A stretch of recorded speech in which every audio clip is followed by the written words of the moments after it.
Hey y'all, so I wanted to do a mukbang because I'm obsessed with mukbangs and I always wanted to do one. So look, I got my favorite food in the whole wide world right now. Well, I don't want to say the whole wide world because I have lots of favorite foods. But I went to my local new vegan, vegan soul food all day, every day. And I went and got me, this is my first time actually trying it.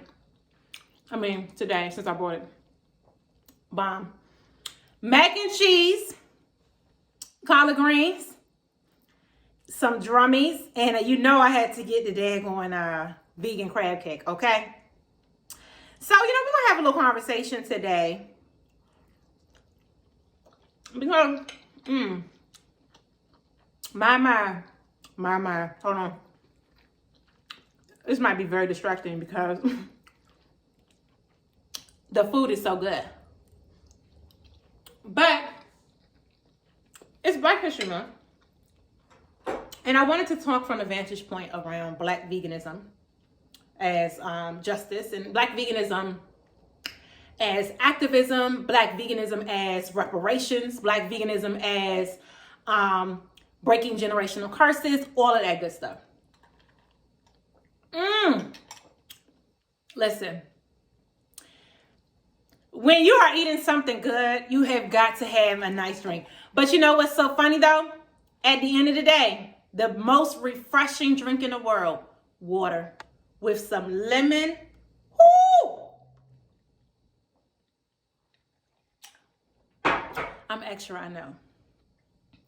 Back to the topic at hand. But first, let's talk about this daggone vegan crab cake. Now, I'm a Maryland girl. If you know me, you know I'm from PG County, Maryland. It's nothing going on. But one thing about, if you're from Maryland, we love Old Bay. Marylanders like our crab addicts, right?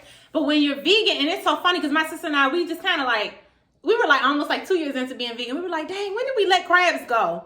And how did that happen? Because I know some people always ask me, how did you shake the crabs? And I'm just like, it just... and I promise you it's all mental. So when it all comes together, the crabs just somehow kind of comes with that. You don't miss it. It's just something with it. And also, when you have a bomb vegan crab cake, listen up. Now, I'm eating new vegans, but I promise you, let me tell you who has the best. And I asked for a little tartar sauce on the side.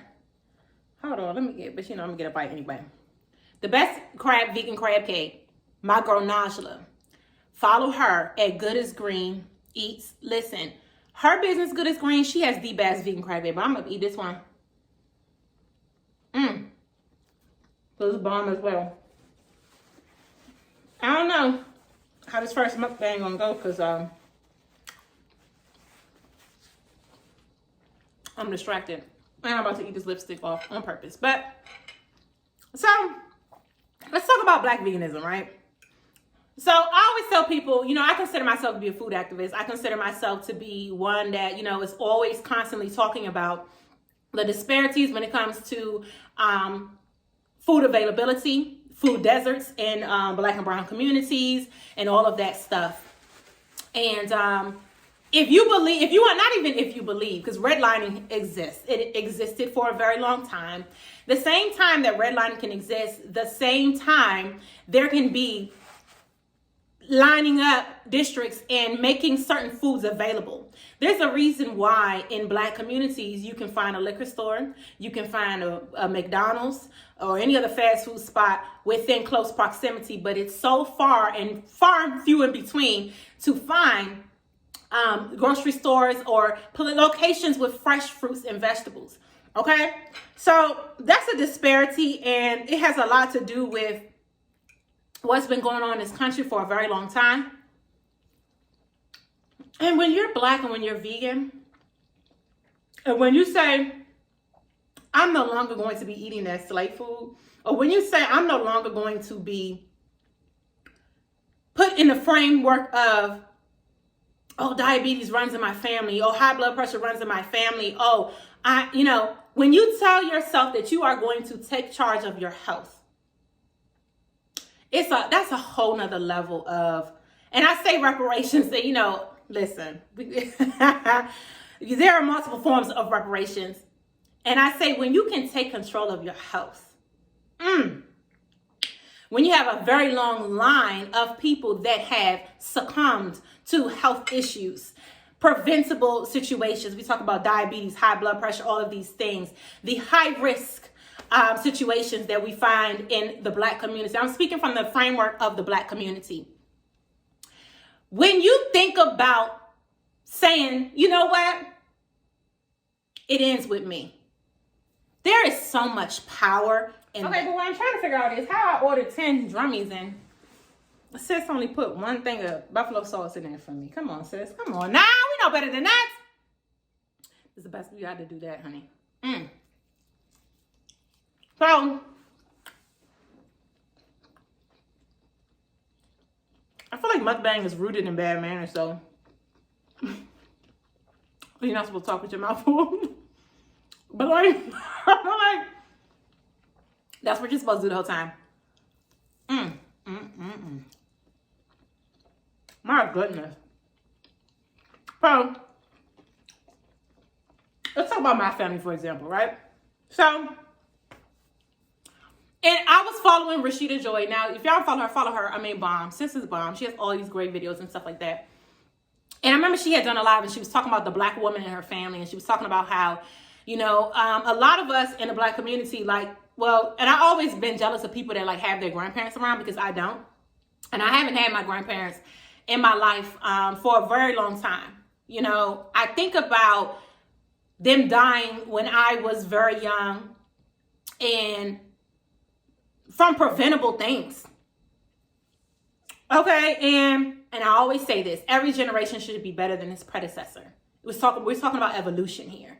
So when I talk about Black veganism and I talk about the power that is in me saying as a food activist, me knowing better and doing better, it ends with me.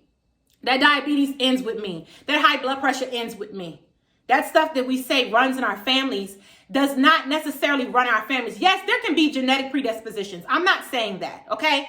I'm not going against that. What I'm saying is a lot of it is traditional eating habits that we can really nip in the bud. But, you know, it comes a time in frustration. And I think there's particular idiosyncrasies in the Black community and the Black experience, if you will.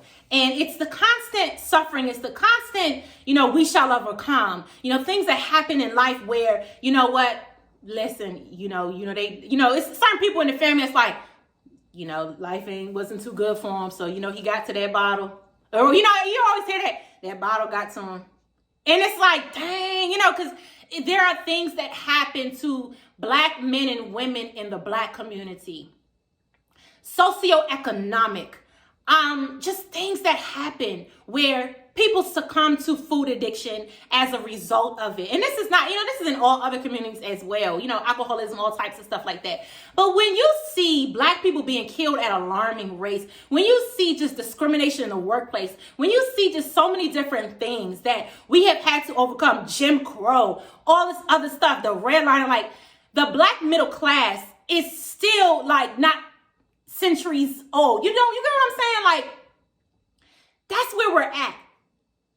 And I think because of that, we have our ancestors that found ways to get through life that were not the healthiest, that contributed to creating habits that other generations adopted off of tradition. So, okay. All my grandparents died basically. So my maternal grandmother was the first one to go. And she passed, like, I don't even know. Probably I was like 12 or something like that.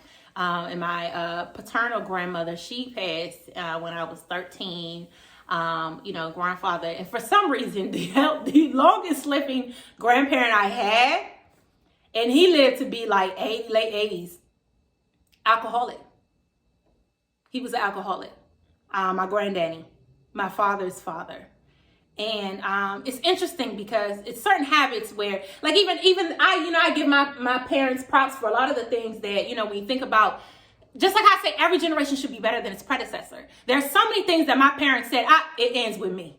Certain things that my grandparents did that they were like, it ends with me. I will not pass that on. And so, you know, this generation, my parents' children, myself and my sisters included, are a testament of, you know, my parents saying certain things in with me. Like my father saw his father be drunk, saw his father, you know, succumb to alcoholism his entire life.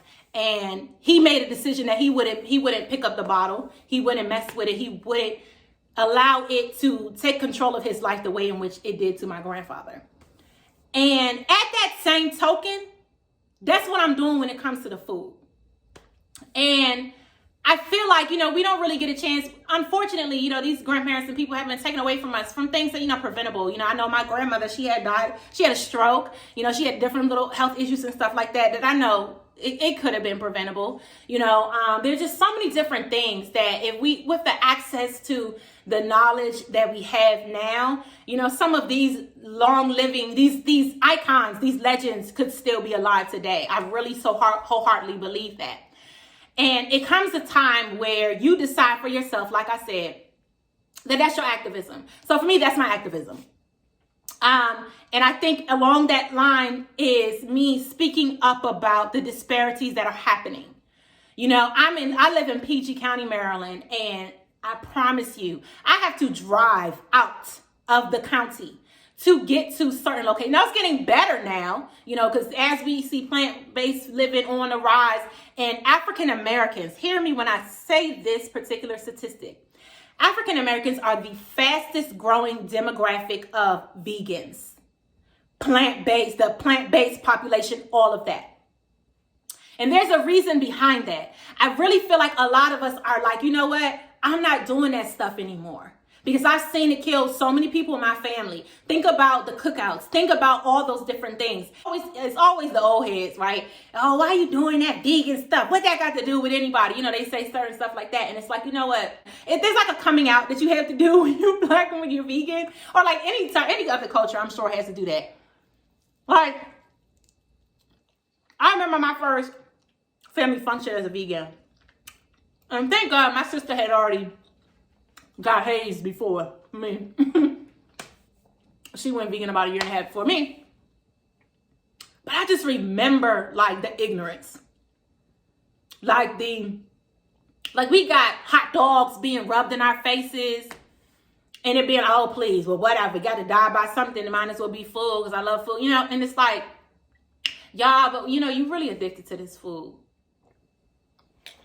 I think about history.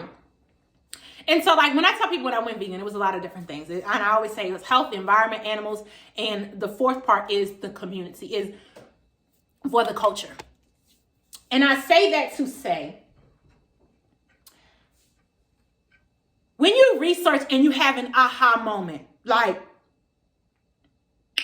y'all, that was slave food. You know, like, y'all, they were eating oxtail because that was what was left over from taking care of mass in them. Cow's tail, oxtail's cow's tail. So it was the tore up parts, the reject parts of animals that our ancestors, in all of their creativity, because they had nothing else. Hear me when I say they had nothing else. Because they had nothing else, they had to do with what they had to do. How I look in 2021 when I have more than what they had, because I stand on their shoulders, and don't you ever forget that part. I have what I have because I stand on their shoulders. If I am to evolve, why will I continue to eat what they ate? When I have what I have, they had to do the best that they could with what they had. I need to do the best that I can with what I have, and I have better. Ha! I'm going to pass the collection plate on that one. Because I think, you know, a lot of people miss that. Like your eating practices are outdated, boo. Like it's that for me. And, you know, when you think about, and I just remember like doing history, because I remember I was watching something one time, and I was watching, I think I was watching like Skip Gates documentary on like WIDA. And he was talking about, I think it was like Many Rivers to Cross or whatever. And there was a food historian on there. And a food historian, he bring the food historian out. And I tell you, that food historian, he was bomb. He would come up there and he would break down this particular cornbread was used in the Gullah community because, you know, he break it all down. And I was like, what a genre. Food history. So I started doing my own research, right? And it just like all started happening around the same time when I was like transitioning. And I started to research certain foods and the ways in which, why they exist, you know, particular foods in the Black community. And so a lot of these foods exist because of scarcity, exist because of survival. So nonetheless, when you think about slave food and you think about the foods that were forced upon our ancestors because that's all they could have, and the ways in which that they destroyed their, you know, created, you know, high blood pressure, diabetes, and things of that nature that were passed on.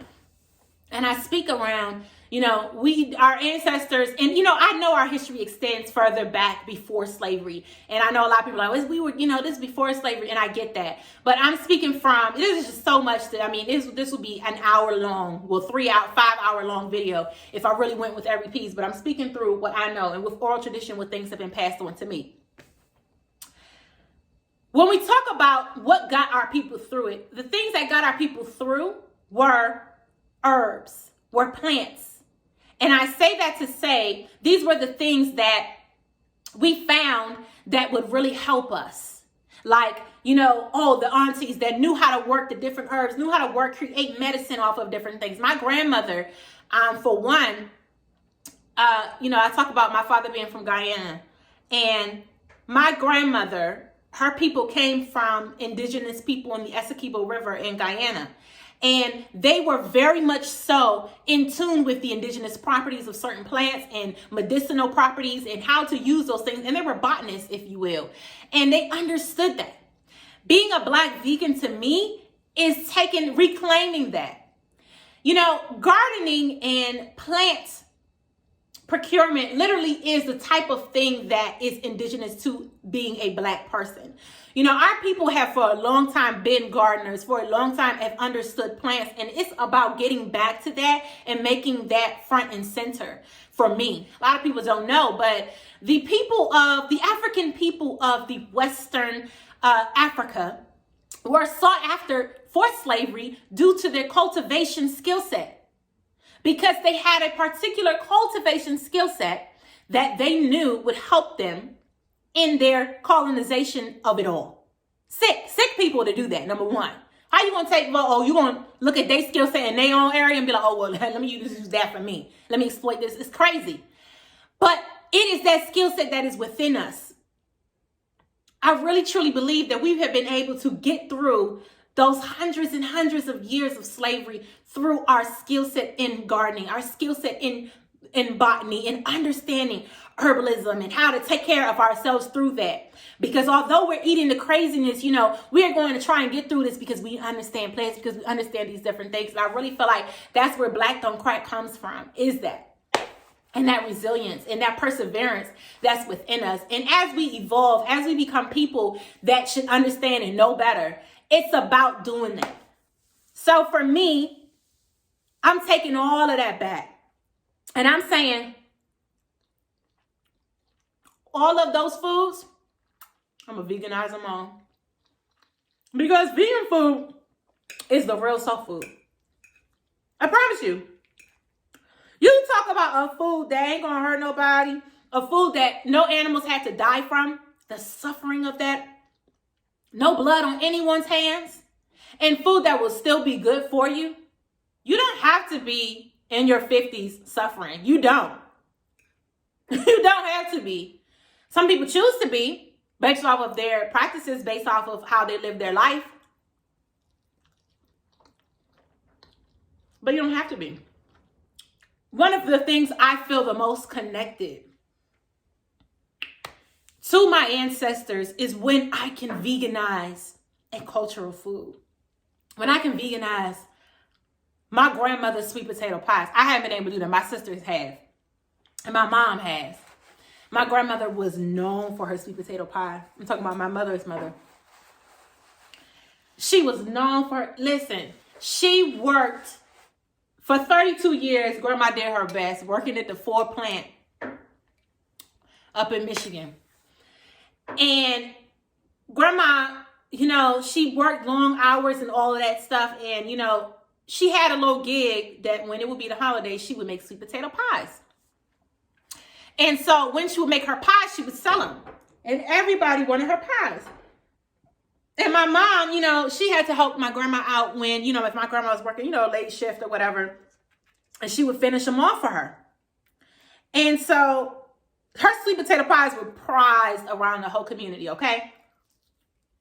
I remember growing up, each holiday, when we would go to Michigan, it would be like Thanksgiving or like Christmas.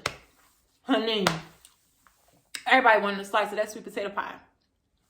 So sweet potato pies have a special place in my heart because I think about my grandmother. Keep in mind, my memories of my grandmother are few and far in between because she passed away when I was young. And, you know, she passed away when I was 12, but she passed away when she really, honestly, when she had the stroke and stuff, she was no longer really fully mentally here for a long time, honestly. Now, I would say I was probably like around 9, 10. So I knew her as we were taking care of grandma. And when I look back at the age she was, and I think it just hit me the other day when I had asked Mom, how old was grandma when she had that first stroke? And she was like, oh, it was like she was young. Like, it was like early 70s or something ridiculous. Late 60s, I'm not even really exactly sure. But I was like, that's way too young. That is way too young to be gone and like just like having to be taken care. Like, what? Like, I was like, wait, Mom, what? Explain that to me further. But so when I think about sweet potato pies, I still remember those memories. I still remember, you know, that. And I remember, you know, it was this whole thing that her recipe, and it was like, oh, only a few people know how to make her recipe. And my mom happened to be one of those. And my aunt to this day is like, she never told me what the recipe was, you know, so all this fussing and stuff. One of the best moments was when we learned how to veganize that recipe. I tell you, because it was like, you know, there's things when you go vegan and, you know, when you first go vegan, you're worried about, oh, am I going to give up this and that? You have no idea what you gain. I think you give up what? It's like give up 3 things, gain 50 million. Like, that's what it is. And when we veganized that sweet potato pie, I was like, oh my God. Not only does it taste bomb, if not better, y'all, it's vegan and it don't have no milk, no cow's milk, no like all that crazy. Like, literally, I was so excited about that. And then you can feel that connection, you know? Because I feel like our food as Black people is so personal to us. That's why you got folk want to fight you. When you show up to the cookout, you like, I'm vegan, I can't eat these ribs. What you mean you can't eat my ribs? Like, it's very personal. Where people get offended if you're not eating their food. So I feel like when you are able to, I feel like it's like the best nod to the ancestors when you're this plate is getting heavy and I'm pretending like I'm trying to, Lord have mercy, hold it for y'all, but it's hurting my hand. I just love taking that time back, y'all, to just be like, you know what? I'm going to honor my ancestors by creating foods that will help us live longer.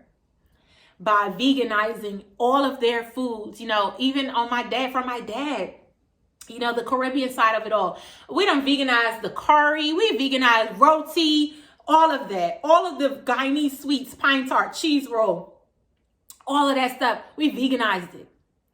Pepper pot.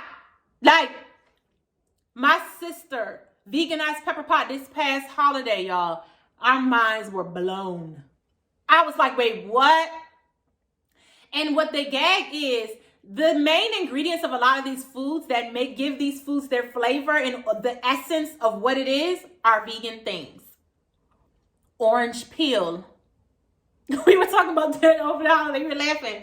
My sister was like, you know what really gives pepper pot that flavor? The orange peel. Like, we were saying that. Because it was like the whole time. You thinking it's the beef, it's this and that. Y'all, that pepper pot was so bomb. And I just feel so connected to my ancestors when I eat their foods, when I veganize their foods. And I know that this is the evolution of it. It's like granny, grandma, granddaddy, like, we making y'all food better. And we're passing it on better. And we're taking care of our bodies. And we are making sure that we are going to be in it for the long haul. And there's so much honor in that. That's such Black history. That's such Black excellence. I can't even explain it to you how much Black excellence is wrapped all up in that. We have to be vocal about what's going on. We have to be vocal about why is there not a Whole Foods in Prince George's County, Maryland? Why is there not a Whole Foods in these hood areas? Why is there not a why is it not like that? You know, why is there not Whole Foods in these Black neighborhoods? They're not just Whole Foods. Just like, what's that? What's up with the food deserts? It's 2021. We have to speak up about it. We have to get our people on board and let them know, y'all, it doesn't run in your family. You can prevent this. I'm going to show you how you can eat a certain way so that you don't have to get these issues, these diseases that grandma and them had. You don't have to have that, honey. That's Black excellence. That's reparations, where health is wealth. I don't care what anyone has to say. You can have all the money in the world. If you don't have your health, what do you have? You can be a billionaire. If you eat like crap, what do you have? What do you have? You won't even be, it's quality of life. And people will sit there and say, oh, such and such lived to be, such and such years old and all sorts of stuff. Yeah, that's quantity. But how were they living? Were they in a wheelchair? Were they on 50,000 different medications? Did they have to be carried around? Did they have to walk on a cane? Did they have to have certain, things? Did they have diabetes? Did they have to constantly have these doctor's bills? What was the quality of their life? I see Black vegans that are in their 70s. Chef Babette, shout out auntie, in her 70s. Good. Snatched. Fine as hell. I remember when I saw her, when I was transitioning, I said, oh, yes, sign me up. We shall overcome food addiction. We shall overcome dying from these preventable diseases. When we take care of ourselves, we can continue this Black excellence. If we don't take care of ourselves, y'all, it's nothing to us. Look at COVID. Look at the disparities in between the people in the Black community. How, the numbers are staggering. Those that are dying because they are high risk. Why are they high risk? From a lot of preventable diseases. And that's just really what it is. And I hate to do it because I hate to say it. Because, these are people that I love. These are people that, and that's why I say, you're conflicted because these are people that you love and you just adore, that you want to see here longer. And that's why I tell my parents, y'all cut some of this stuff out. And they've been doing very well. But it's a moment, and I know we all aren't going to be able to be vegan. I know that. But if we can take more strides to eat more plant-based foods, I promise you, let's come off of that medication. Let's really try and take our health into our charge. And this Black History Month, when we talk about the history, when we talk about all those different things, that's what it is. Let's talk about representation, right? So representation is everything, particularly, when you are Black. We are so used to not seeing ourselves represented in all facets of just so many different things. TV, different stuff. Of course, we've gotten better over the years. But there's so many things that you wouldn't even think about. Like, I just remember as a child, children's books. I will never forget. I remember this vividly. And this was kindergarten. I remember how there were these books that we would read together as a class. And they would always have these little books, right? Where everybody pays them out. And, we'll read together. And I remember this. And there were no books that had Black people on them. All the books had like white people or these white stories or whatever, right? Tom and Sally, right? Y'all, it was this one book called Hurry, Hurry. I was 5 years old and I still remember this.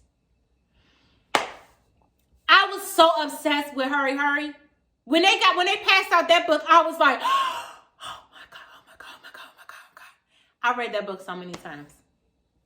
I couldn't get enough of that book. They weren't doing nothing. I can't remember what they were doing in that book. I feel like they were just running. I think it was like a book where they were out of time and they were running to get such and such. And it was hurry, hurry. Mom said, hurry, hurry. And I was like, this book is everything. Just because the people look like me. When we talk about representation in veganism, and we talk about how African Americans are the fastest growing demographic, that means the world. Because when I started out, it was the people that looked like me that had me be like, oh, Jazz, get with the winning team. You mean, because I think, even at a young age, like when you think about veganism, like I think I like first heard about veganism, like seeing a sign, somebody like protesting like downtown DC. And I just remember thinking it was a white thing, because all I saw were white people doing it. But when I went vegan and I saw the black people on Instagram, like black out here preaching the word. When I saw hood vegans, like in the hood, like, listen, yeah, this is what we do. I was like, wow, I can be vegan. And I think it's that dynamic when you're black. Like, you're like, our representation is just so low in so many different things, as it's getting better. But like, when you see someone that looks like you, it's like, noted, I can do that. Noted, I can, like, you do that. You literally be like, oh, okay. And I just remember being like, yo, that looks like, oh my God. So that's that is like the ultimate black excellence to me. When you can say, you know what? We're going to remix soul food. We're going to do veganized soul food. We're going to do all this other stuff. And we black, we're going to keep that black heritage. We're going to keep that black tradition, but we're going to make it better.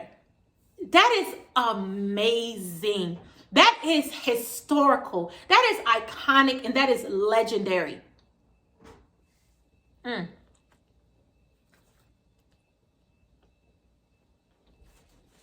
But that's all I got for y'all. Black vegans changed my life. Easily. Because that's how power representation is for us as black people. If I didn't see anybody black doing it, I would never be vegan. And that's point blank, period. That's why I think I go so hard being myself. Because when you're black, you're constantly being told who to be. Tone this down. Don't wear that color hair. Don't talk like this. Don't do that. Oh, don't, try and be more mainstream. Try and attract everybody. You don't have to be that black. Why can't you? Why can't I be who I am? I have an accent, apparently. An accent that puts me in a place where I'm from. If a chick got on here or was talking with a Longish accent, I'm actually from British, or hello, my name is, like, somebody was on that, it would be like, oh my God, I love her accent, she's so cool. But if I talk like I'm from Prince George's County, Maryland, if I talk like I'm DC born, PG County raised, it's a problem. Why? Because it's Chocolate City? Why? Because it sounds like you're from an area that is predominantly black. What's the problem? That's why we need representation. That's why you're going to see me being who I am forever. I made a decision that this is who I am, and I have a message to spread to the world. Me being who I am encourages people to be who they are. Why would I ever stop? And I think like that's what representation, being a black person, means to me. And that's why, like, you're going to see me, I don't want to say pushing veganism like it's a drug you gotta push, but you're going to see me promoting this amazing lifestyle that is super beneficial for people that look like me. And I'm going to show you how good it is. I might be twerking a Drake. I might be cooking up whatever. But you're going to get this black woman magicalness, and you're going to get this veganism, and you're going to get all of that all together. Because this representation, y'all, is what made me do this lifestyle. I saw people doing this, being who they were, and I was like, yeah, that's it. Because if you can see yourself in that, you can make that change. And this is so beneficial for our people. We are reclaiming our time. We are no longer succumbing to these diseases that colonizers brought to us. Peep game. Before the colonizers came, cows, pigs, they wasn't up here being used as livestock, being used as food. They brought that over here, y'all. Decolonize your taste buds. I promise you. Like, that's what it is for me. Like, there's so many indigenous foods that were plant-based, that because of colonization, they have changed to include milk in them. They have changed to include beef in them, or pig. Like, hear me when I say that's not your indigenous diet. It's time for us to reclaim that. It's time for us to get back to all of that good stuff and live a better life. I tell you, when I walk into a Black-owned, 100% vegan restaurant, I'm dropping $300.